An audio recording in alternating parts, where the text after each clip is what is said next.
Good morning সবাইকে। সবাই কেমন আছো? আশা করি সবাই ভালো আছো, সুস্থ আছো। আমিও অনেক ভালো আছি। অনেকদিন কোনো বড় ভিডিও তোমাদের সাথে শেয়ার করা হয় না, তো ভাবলাম আজকে চলো তোমাদের সাথে শেয়ার করি সারাদিনে যা যা করি সেটাই।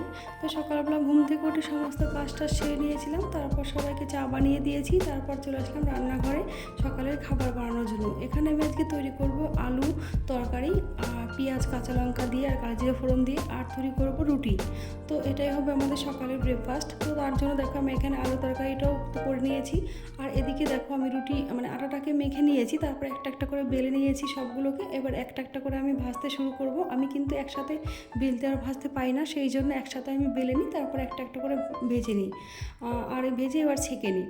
আর এইখানে দেখো আমার রেডি হয়ে গেছে রুটি আর আলু তরকারি। আর এইখানে দেখো আমি মেয়ে আর ওর বাবাকে দুজনকে একসাথে একই প্লেটে খেতে দিয়ে দেবো, আর এদিকে আমিও খেয়ে নেবো আর ছেলেকেও খাইয়ে দেবো।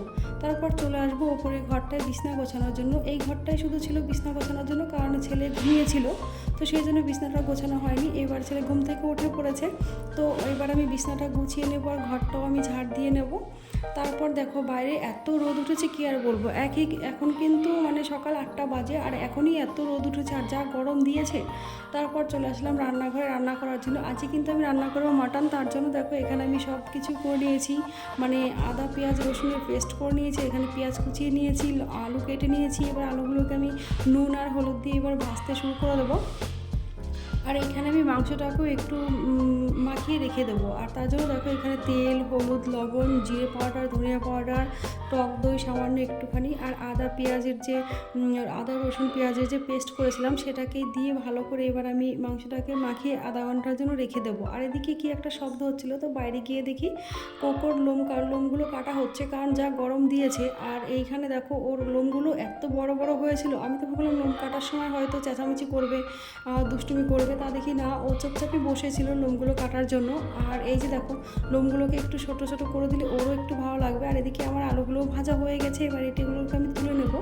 আর ওই তেলের মধ্যে দিয়ে দেবো গোটা জিরে, আর দিয়ে দেবো গোটা গরম মশলা, দিয়ে এবার ফোড়ন দিয়ে দেবো। আর এখানে যে মাংসটাকে আমি মাখিয়ে রেখেছিলাম সেটাকে আমি ভালো করে কষিয়ে নেবো। আর এর মধ্যে কিন্তু আমি কয়েকটা কাঁচা লঙ্কাও দিয়ে দিয়েছি।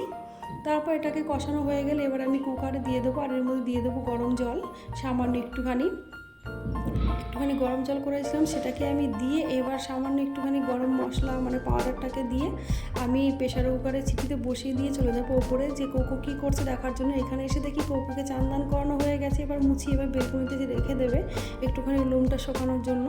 তো আর এইদিকে দেখো আমার মাংসটাও হয়ে গেছে, তো এটাকে এবার নামিয়ে নেব আর রান্নাঘরটাও পরিষ্কার করে নেব।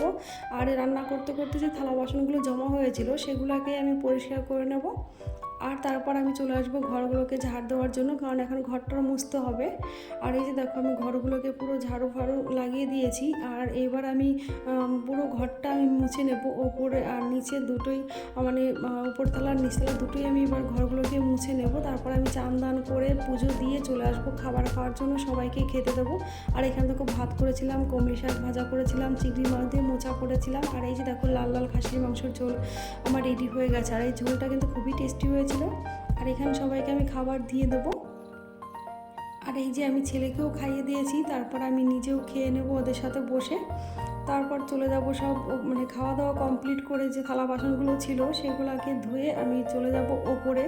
আর ওপরে গিয়ে দেখি সব এসি চালিয়ে বসে আছে, আর এই যে সব বসে বসে আইসক্রিম খাচ্ছিল বসে বসে। তারপর একটু সব গল্প করলাম, আর তারপর দিন চলে গেলাম ছাদে।